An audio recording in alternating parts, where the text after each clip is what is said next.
1850 sesuai dengan instruksi dari DPP, kami menurunkan baliho yang bergambar Anies Baswedan.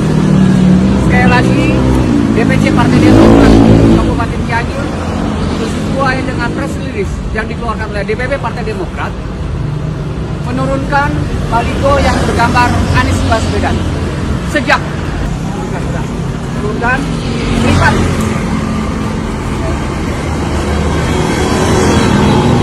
dan seluruh baliho yang bergambar Anies. Pada kesempatan pertama kami menginstruksikan juga kepada seluruh kader Partai Demokrat Kabupaten Cianjur untuk menurunkannya. Terima kasih. Iya. Gimana Pak Mardhani? Saya senyum dulu aja. Ya, itu memang ada pembicaraan sebelumnya Pak Mardhani untuk Akan ada penjelasan detail, tapi di DPP bukan di sini. Saya acara dulu. kira-kira itu Bung Mardhani ada Doakan segera. Pak Mardhani, tapi Demokrat kayaknya marah besar banget nih terhadap Husnuzon dulu Ini. aja. Oh. Nah, Masih tahap awal. P3 mau ngajak diskusi lagi nih, Pak Mardhani. Pak Mardhani, P3 mau ngajak PKS dukung Ganjar, Pak. Gimana? Iya, mau dukung Ganjar. Bentar lagi akan diumumkan. Apa tuh Pokoknya diumumkan Husnuzon apa, Pak? dulu. Sikap DPP kapan, Pak? PKS buka suara soal Partai Demokrat membongkar kalau Anies Baswedan menyetujui kerjasama Nasdem dan PKB dengan menjadikan Muhaimin Iskandar atau Caimin cawapres. PKS menghormati sikap Demokrat. Pertama, PKS menghormati bahwa setiap partai politik memiliki hak dan kedaulatan dalam menentukan sikap politiknya. Berbagai upaya telah dilakukan untuk mencari titik temu dalam koalisi perubahan untuk persatuan, namun belum memperoleh hasil yang diinginkan bersama. PKS tetap konsisten mendukung Anies Baswedan sesuai dengan hasil keputusan Musyawarah Majelis Syuro. Sampai saat ini, PKS merujuk kepada keputusan Musyawarah Majelis Syuro bahwa PKS secara resmi mendukung dan mengusung saudara Anies Rashid Baswedan sebagai calon presiden Republik Indonesia. PKS pun masih berpegang pada kesepakatan terkait cawapres. Ia menyerahkan keputusan cawapres kepada Anies. PKS berpegang kepada kesepakatan sebelumnya di dalam piagam koalisi perubahan untuk persatuan bahwa dalam penentuan calon presiden Republik Indonesia ditentukan oleh calon presiden Republik Indonesia Anies Rashid Baswedan. Lebih lanjut, PKS meminta semua pihak untuk memastikan pemilu 2024 berjalan lancar. PKS memohon doa dan dukungan dari masyarakat Indonesia agar pemilu tahun 2024 mendatang berjalan langsung, umum, bebas, rahasia, jujur dan adil, dan tetap menjaga persatuan dan keutuhan bangsa Indonesia. Ya, kami terus mencermati ini dan kami kaget, tentu saja kaget luar biasa, karena bagi kami ini bentuk politik yang tidak beretika dan tidak pantas ya, karena namanya mengkhianati apa yang menjadi kesepakatan dan komitmen kita selama ini gitu ya.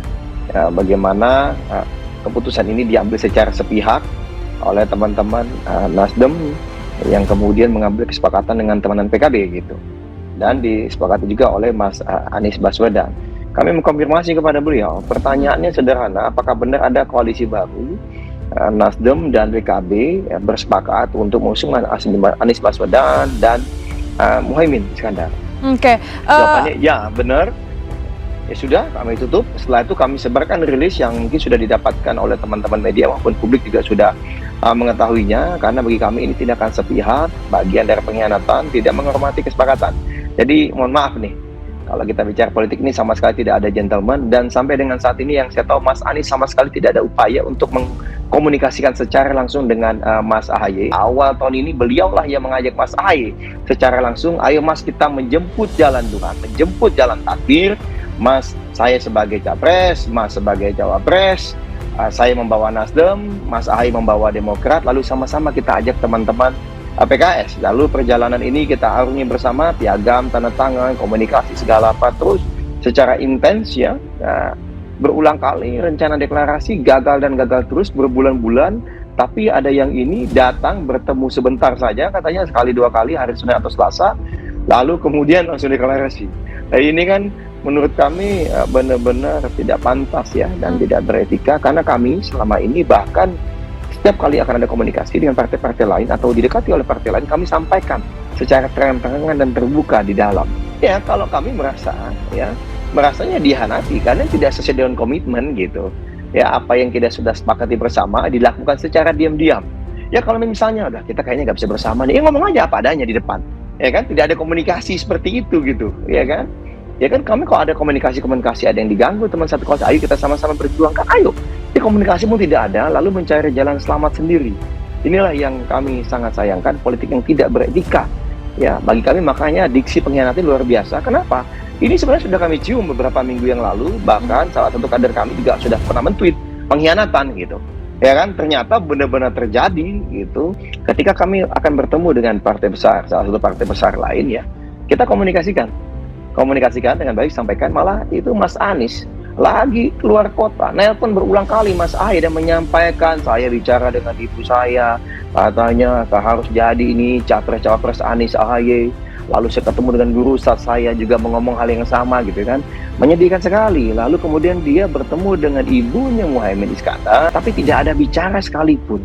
Makanya saya pada saat Bang Andi Arief tadi nge-tweet bilang bahwa ini adalah berdarah dingin dan pengecut karena tidak berani menyampaikan langsung kepada kami, ya saya jadi tidak mau berkomentar lebih lanjut gitu. Bagi kami ini adalah karakter yang sebenarnya.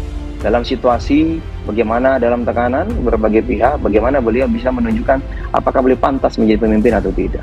Bagi kami ini adalah uji karakter dan mohon maaf, kami sangat kecewa ya, karakter yang sangat tidak menghormati kesepakatan, tidak punya komitmen, tidak pantas dan tidak bermoral bagi kami tadi.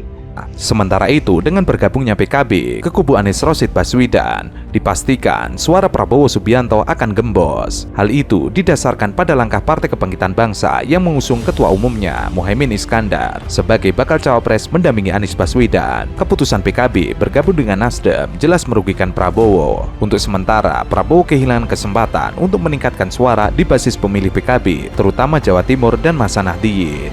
Nah ini ada info terbaru, ternyata yang hijau-hijau itu PKB merapat ke Demokrat, Nasdem, dengan mengusung katanya pasangan Anies dan Muhaimin.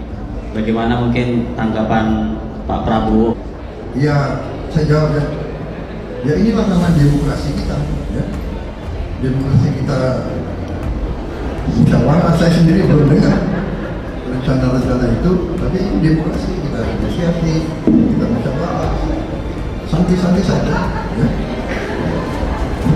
Wakil Presiden nanti saatnya ada, ya. Terus Wakil Presiden ditanya.